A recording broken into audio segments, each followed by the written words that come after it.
And so for me, unlocking unlimited potential means you see the problem, but pass the problem to the potential and you call them up to it. Unlocking unlimited potential means to me finding the best in yourself so you can actually help inspire that in others. Unlocking unlimited potential means the work is not about you. It's about seeing the greatness in others and using your own story and your own vulnerability to unleash the potential that others have. It means taking fear, doubt, and worry, those gremlins that are whispered in your ear, invite them in, make them some coffee, tell them to have a seat, and tell them that they're gonna watch you get after it. Fear, doubt, and worry has to be managed. Don't settle. Be open to the possibilities of what you can do. It's hard enough to get a student to see who they are, but now try to get them to see who they can become. And that will make all the difference in the world. That I understand that I am enough. Empowering yourself to own your story. Well, I want you to know that inside of you exists an unlimited potential, and I believe in it. And one reason that I believe in it is because inside of us is a potential that once we learn how to control it and harness it and live it with passion, that we'll be able to spread it through our schools and our classrooms and through our communities and into our world like wildfire.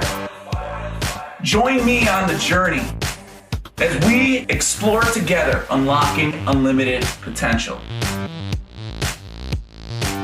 And I can't wait to be on this journey with you.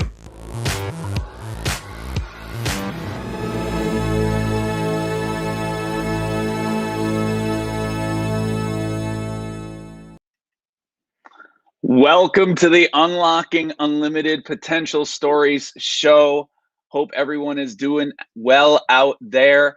My name is Dr. Brandon Beck, and I am your host. I am so excited to be sitting next to this guy right here, Dr. Phil Campbell, most commonly referred to as PC. PC, how you doing? I'm doing awesome, man. How are you today? It's good, man. It's a beautiful day where I am here in New York. We've had a string of about 3 or 4 sunny days, and that is a beautiful thing when we get some nice weather this time of year. Isn't that the truth? Especially in the North, being from, I spent most of my life in the South. And then for the last almost 2 years now, I've lived in Minnesota. And it's just a totally different world with all the snow and all the gray and all that kind of good stuff. And it really makes you appreciate, like you said, when the sunshine comes out and when it hits 65 degrees. And I'm like, this is like tropical weather up here in the North, so yeah, we'll take it, man. Yeah.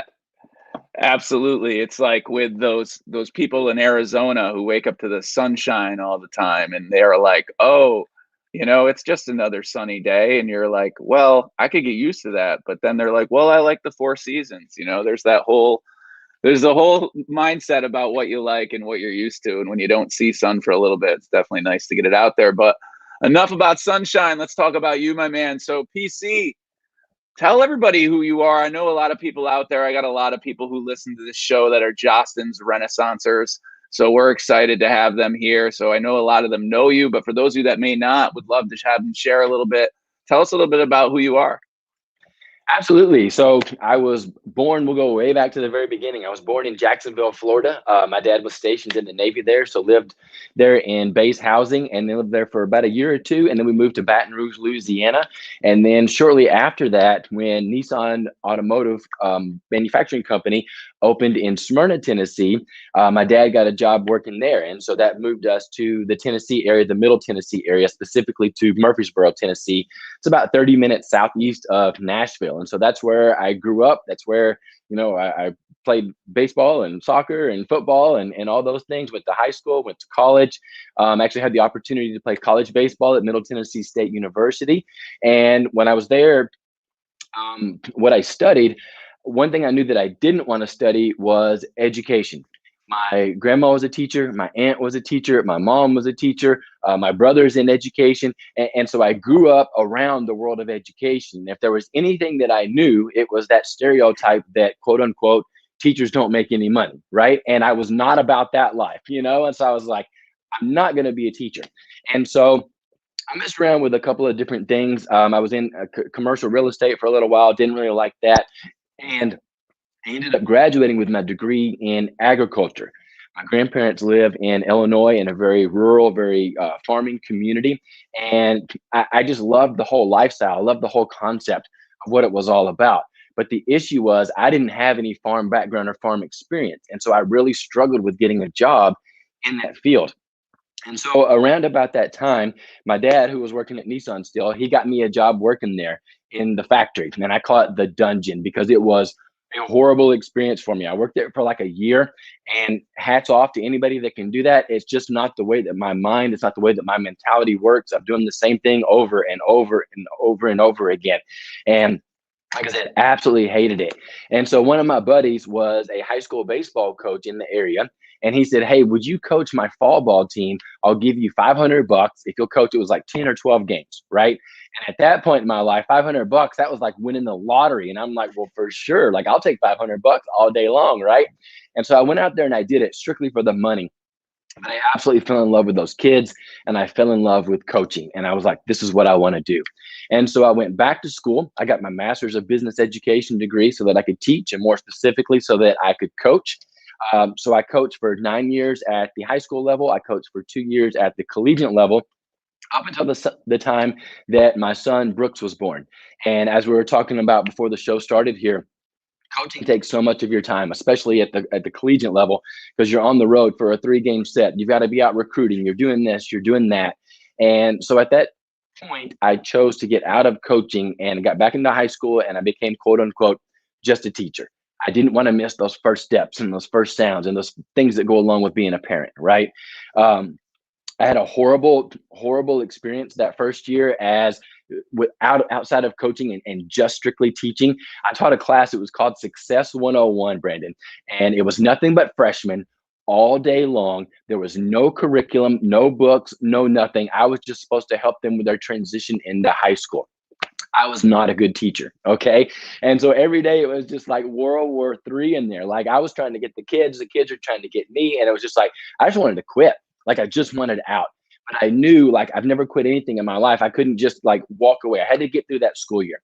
And finally it got down to a point where I came in one day. It was my 4th block class, last class of the day, which that's always your words class, right? Like those crazy, everybody's just tired of being there all day long, all that kind of good stuff. And I came in there and I said, guys, I'm a horrible teacher and I'm sorry.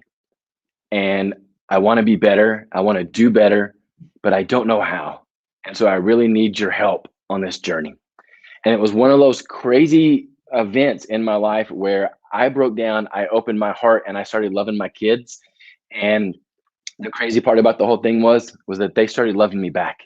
And it was like it like lit this flame, this light bulb moment, whatever you want to call it. And like ever since then, my entire career was totally different. That next year, our Jostens rep came in. You mentioned Renaissance earlier. Our Jostens rep came into our school and told our principal that we needed to check out this Renaissance stuff.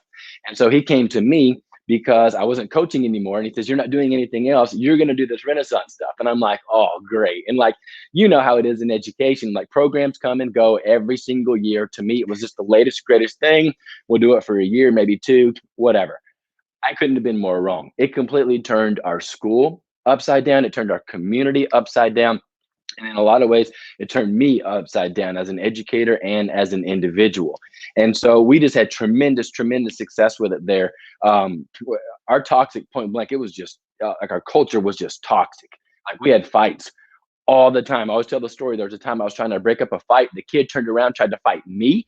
And like, obviously that was a mistake, on his part. But it was just like, what have I gotten myself into here, right? It was crazy. We started implementing Renaissance, which is all about making sure that every single person on your campus feels seen and heard and loved and valued and respected, both students and adults alike. Our graduation rates went through the roof. Our attendance rates went through the roof. Our discipline rates went way down. And like I said, that transformation that we had there, it was just out of this world. And so that led me to the opportunity to do what I do now is I work on the Jostens Renaissance education team. I travel around the world and I have the opportunity to work with educators and with student leaders on school culture and climate and things that they can do to make their school the most inclusive places that they could possibly be. So it's a super cool job. I get to see so many incredible schools and meet so many incredible educators and student leaders. It's just something that it's a dream job. And I tell people that all the time too. Like literally it is an absolute dream job to have the opportunity to do the things that I get to do right now.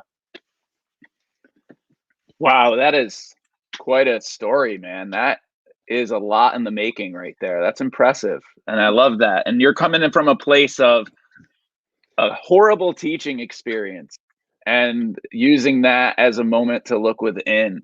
And that was your moment. That was your unlocking unlimited potential moment, right? That changed the course of trajectory of everything. Once you realized that in yourself, the why, the strength of that why, and why am I really here? And I'm really here for the kids, and I'm really here for these relationships, and I'm really here to make school a better place for these kids.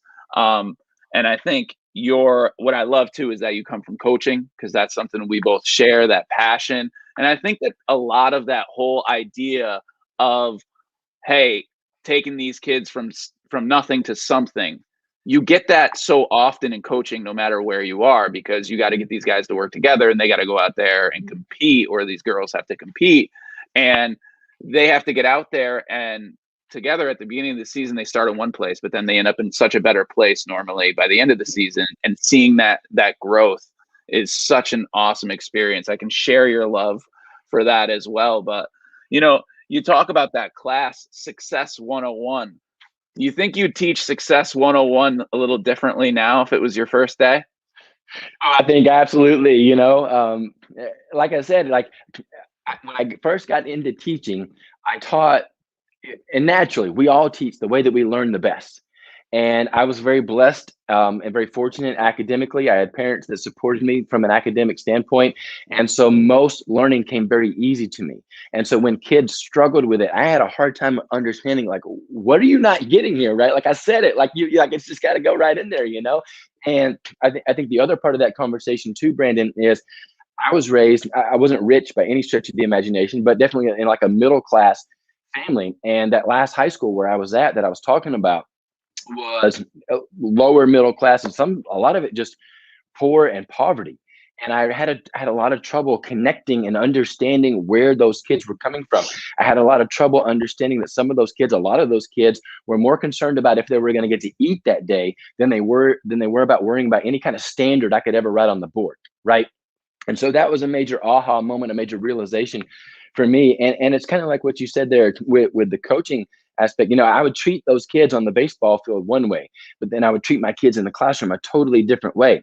But it was when I realized the connection that I had out there on the baseball field. And if I took those same skill sets, those same relational skill sets into my classroom, bam, that's when things started to click. That's when we started to make progress from an academic perspective in the classroom too, man. Yeah, I think the sense too that there is that instant measurement factor of a competition, right? And the fact that when we're in school, like, we're not really competing against each other and we're not really having a chance to win or lose together. So the hard part becomes, how do you bring that to your classroom? And that's something that I think is really amazing. And what I also love is that the school that hired you had you in a class called Success 101. I feel like that should be a class in every single school, or that should be, let's put it this way, let's call it, that should be a part of every curriculum, because what's Success 101? It's culturally responsive teaching. It's your equity practices. It's your social emotional learning. It's your character education, your mindset work. All of that bundled up is, I think, something that I've noticed, especially at least in myself and in the schools that I happen to be working with too, is that's something that the pandemic has brought out in our schools, in this idea of looking at it differently. Is that what you're finding as well? I see you nodding your head, because there's a lot of head nodding on this show. Oh yeah, totally. Absolutely. I think the two biggest things that I've seen during this pandemic, one is around mental health and the social emotional well-being, and the efforts to normalize that conversation and that it's okay to not be okay, right? Because there's so many people, like mental health has always been an issue. But what the pandemic has done, what COVID has done, is really brought it to the forefront. And then I think the other aspect that COVID has done and touched on is with the culturally responsive teaching, with the issues around racism, with the issues around equity, specifically in the world of education. And again, those are all things that have been issues in our world for as long as we can remember. But COVID and the other events that have taken place specifically in the United States have really brought those things to the forefront and really forced us finally to have some of these difficult conversations that have needed to be had for a long time. And you've been having a lot of these difficult conversations because you've been traveling all over the country, virtually, in person over the past, months. And I'm sure you can report that same thing, that what you're seeing. We're talking a little bit about this in the pre-show, about the idea of how we're really looking forward to getting back on stages and being able to work with people in rooms and work with adults and work with educators and students as well, that from that keynote speaking perspective. Talk a little bit about the experience being behind kind of the closed virtual doors, so to speak. Yeah, and I think definitely educators can definitely relate, because the struggles that they have had to endure and the adversity they've had to face and overcome in the big scheme of things compared to what I've had to deal with is very trivial, right? Because they're trying to figure out how to connect with their kids, and they can't get their kids to turn the cameras on, and those types of things, which are so much bigger and so much more important than me speaking to a computer screen. But just from a speaker's perspective, it's been extremely challenging, because again, you're talking to a computer, or if I'm on set, you're talking to 2 or 3 different cameras, and you're supposed to bring energy. You still have to pause and allow time for people to reflect and those types of things. And it's difficult because you're not getting that feedback from the room, right? Like when you're on a stage and the auditorium or the gym is packed, you can feel the emotions in the room. I can feel when you're getting down too low and I need to pull you out of there, right? I can feel when you're laughing at a joke, or when there's something you didn't think was quite as funny as what I thought it should have been, right? And so it's just a totally different world. But we've made the best of it, and just like I said, there's so many educators that have risen to the occasion as well. Well, like I can't even imagine the teachers that are having to teach in person and over the computer screen simultaneously, right? Like whose idea was that? Like, are you kidding me right now? And then I was talking with one of my buddies, Paul Doss, last week, and that led into the conversation around we're still having state testing this year. Like, are you kidding me? Like, what exactly are we measuring? Like, who are we holding accountable? Like, all those types of things. Like, it's absolutely mind blowing that given the circumstances that we've just endured, and some people are still enduring, and then we're going to do state testing. And it's just like, how many more times can we punch educators in the gut? It's just mind blowing to me. Yes, there has been some interesting decisions that have been made, and it is very difficult for educators to be able to rise up and be innovative and continue to keep going forward when we're telling educators that, this is the future. It's all about the way forward, the way forward, the way forward.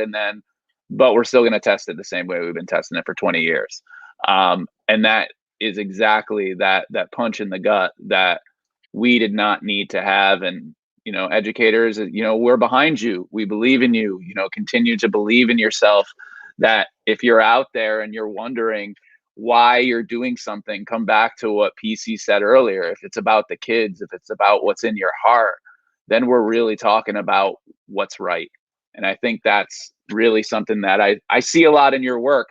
Talk a little bit about some of your work that you do with Jostens, because I do know you do a lot of work with student culture and things like that.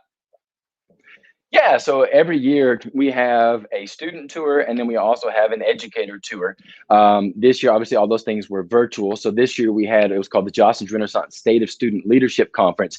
We did one for every single state in the United States, as well as one for Canada, and then one for Europe.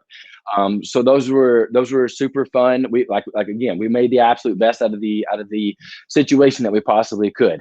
And then with our educator summits, those look a little bit different every single year, but those are specifically for educators and really help them to really dive into Renaissance and what it's all about. How do you get started?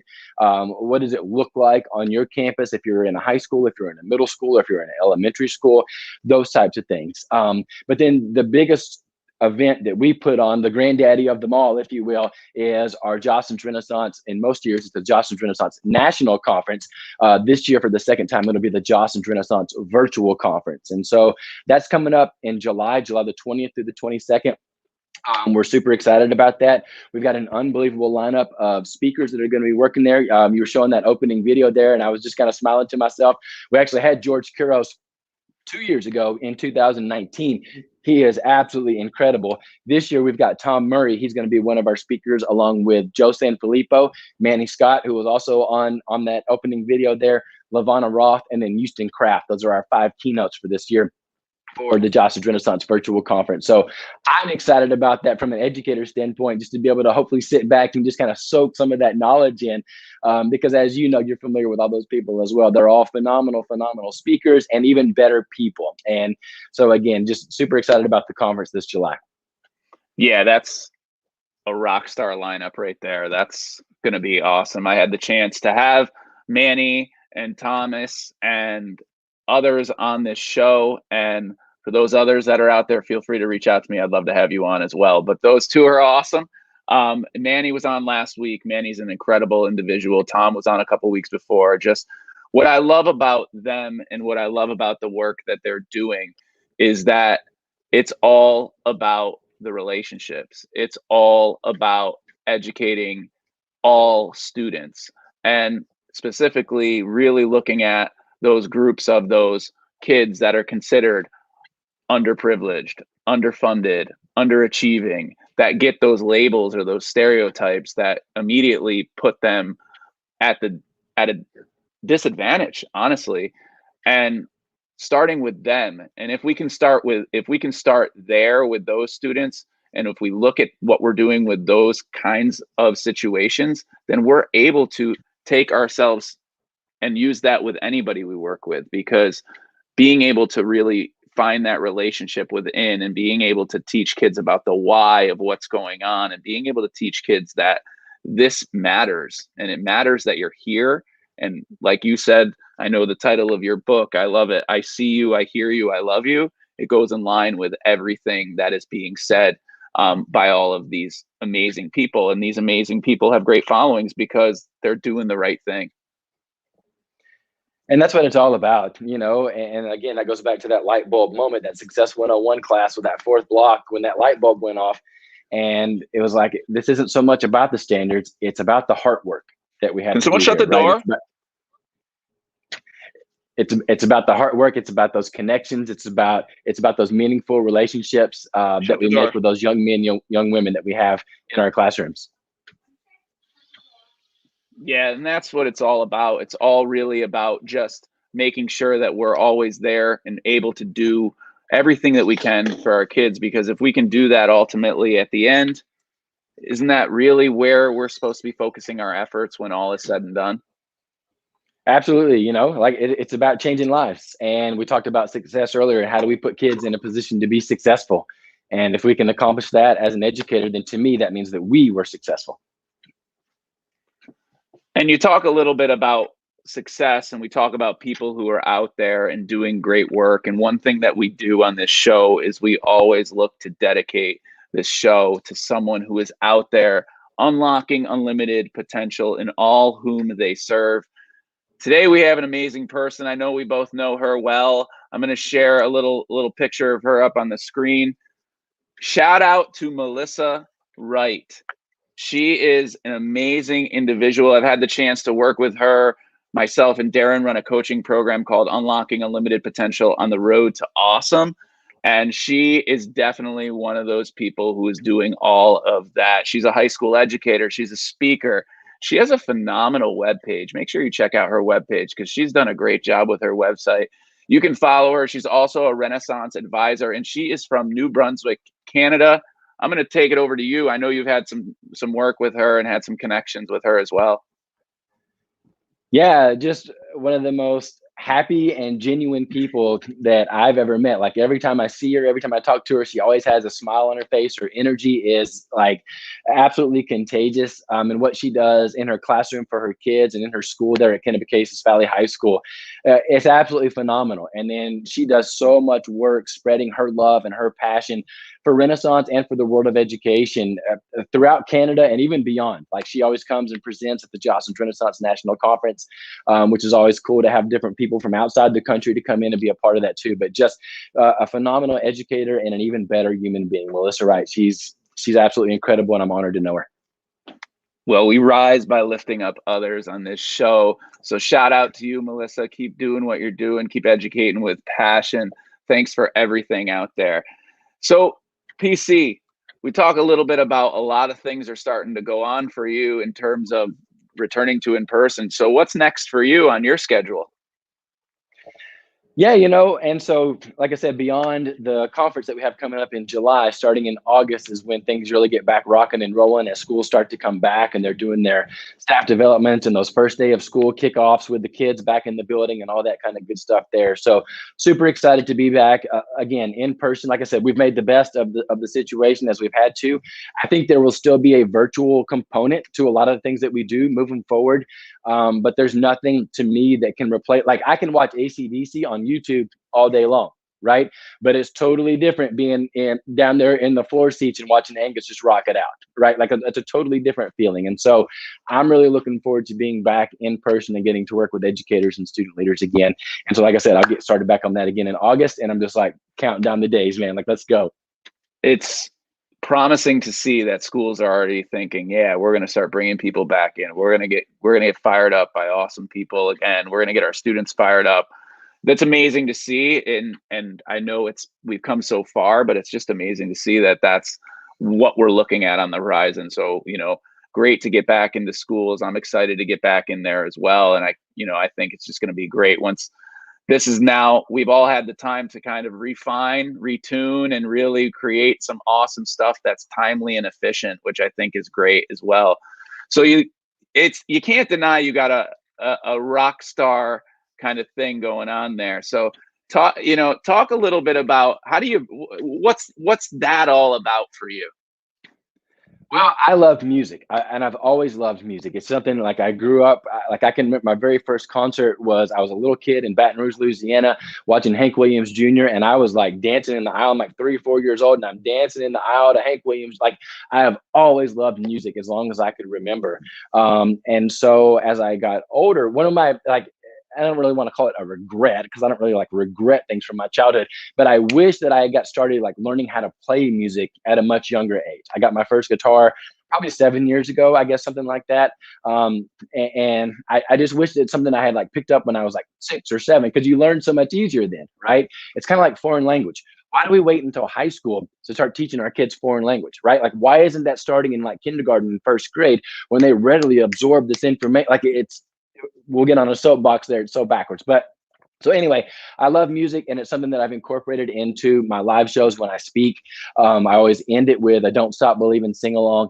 And so that's kind of where that all comes from there. So yeah, I got a few guitars back there behind me. That one's actually my son's. This one is my favorite one here. This is a custom made guitar. It's a Tom Petty guitar. And so it's got the lyrics on there of "Won't Back Down." And so that's my baby right there. I absolutely love that one there. So, but yeah, I love music. So I mess around with the guitar. I'm not very good at it by any stretch of the imagination.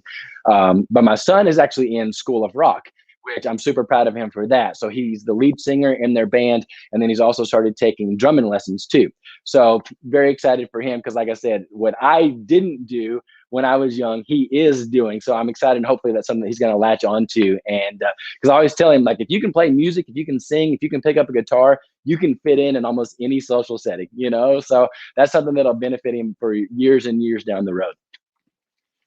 As a guitar player myself, that is the truth. And I didn't pick up playing guitar until I was 18 either, which is my mother gave me my first guitar on my 18th birthday. And so, yeah, it is important to start when you're young, but it's also important to just start whenever you're ready to do it too. That's the other thing. So And it's one thing that I use in my classes that I work with, the schools that I work with.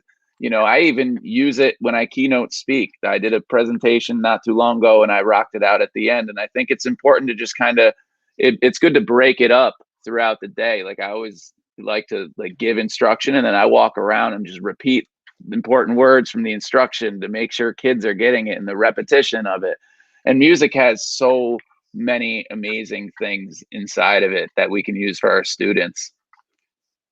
Absolutely. And it's that association, you know, so many times I saw something, I can't remember what it was. It was just yesterday on social media, and it said something about as a teacher that couldn't remember to write the standard on the board every day, but they can fire off the words to Gangster's Paradise in a heartbeat. Right. And it's just like, it's that association that you have with music. And so, yeah, when you're doing that to reinforce those lessons that you've learned, that's going to help so many of your kids to remember and to recall those things, not only for the rest of that school year, but moving forward as well. Yeah, absolutely. Just sending a message to Melissa right there. She's watching right now. So just letting her know, if you didn't see it, this show is dedicated to you. PC, I got to say, man, I always love it when we get a chance to connect. It's easy to talk to you. We got a lot of real awesome, amazing similarities happening in the education perspective. And I love that. I wish you so much luck with everything. The JRVC is going to be off the hook. I'm looking forward to attending myself. I loved it last year. And I know that there is a whole bunch of awesomeness happening again when that thing comes live. And I can't wait to attend in live because I just happen to be ready to go now, man. I'm excited. I don't know why I wasn't ready to go in the past, but now I'm excited to go check it out. No, I love it. I'm excited for you to get to be a part of it too, and to get to expose you to the community. That's what, you know, we have so many tools and resources that are available through Jostens Renaissance, and people will ask sometimes like, what's the best? What's your favorite? And to me, hands down, it's like, it's not even close. The best part about Renaissance is the community. It's the family. It's the Melissa Wrights. It's the Paul Doss. It's the Darrens. It's the Bradleys. It's the Bowlers. It's the Dwight Carters. It's those people that love education and that love kids and that love sharing ideas and other things that they can do to put you, and then in turn to put your kids in a position to be successful. And again, to me, that's what it's all about, man. And that's what it's all about. So I got to ask you one question though before we wrap up here, and I think we're ready for it now. So finish my sentence, man. Unlocking unlimited potential means. Unlocking unlimited potential to me means inspiring the hopeless and empowering the dreamers. And we talked a little bit earlier about those kids that are hard to reach, that fall through the cracks, that may or may not graduate, right? And so inspiring the hopeless, as an educator, as a student leader, as a human being, if you can find a way to connect with that young man, that young woman, and you know this, as an educator, when that young man, that young woman walks across the stage, that for all intents and purposes was not supposed to be there. If that doesn't bring a tear to your eye and pull on your heart a little bit, then you don't need to be in this profession, right? So inspire the hopeless. And then the second part of that is empower the dreamers. Those kids that have those big goals, that have those big dreams, that are shooting for the stars, but they just don't know quite how to get there. Let's help them to define what their version of success is, not what their parents think success is for them, not what you as the educator think success is for them, but what they think success is. And then let's put them in that position to be successful. And so to me, again, unlocking unlimited potential, that means inspiring the hopeless and empowering the dreamers. And that is success 101. Right. Oh my God. Yeah. If only I knew now, you know, it's one of those things. If I knew now, like, you know, golly, if I could take that stuff back. But we live and learn and we get better and we grow, right? Like that's what life is all about, man. That's it. Using challenges as opportunities for growth. Well, listen, PC, I appreciate you. I've been showing your socials. How else can everybody keep contact with you? What's the best way to follow? Yeah, absolutely. As you got on there on the screen, on Instagram, on Twitter, I'm on Facebook at Dr. Phil Campbell. And then my website is drphilcampbell.com. And love to connect with educators, love to connect with student leaders. So please reach out, hit me up if there's anything that I can do to help out. Awesome. Well, thank you again. I know time is valuable during this time, and I really appreciate every minute you took to spend with me today. So, and it's going to help others, and that's the beauty. We're just going to continue to put out quality content to help educators continue to do quality work with their students. And remember, everybody out there, the journey toward unlocking unlimited potential begins with you. Continue to educate with passion. Have a great night, everybody.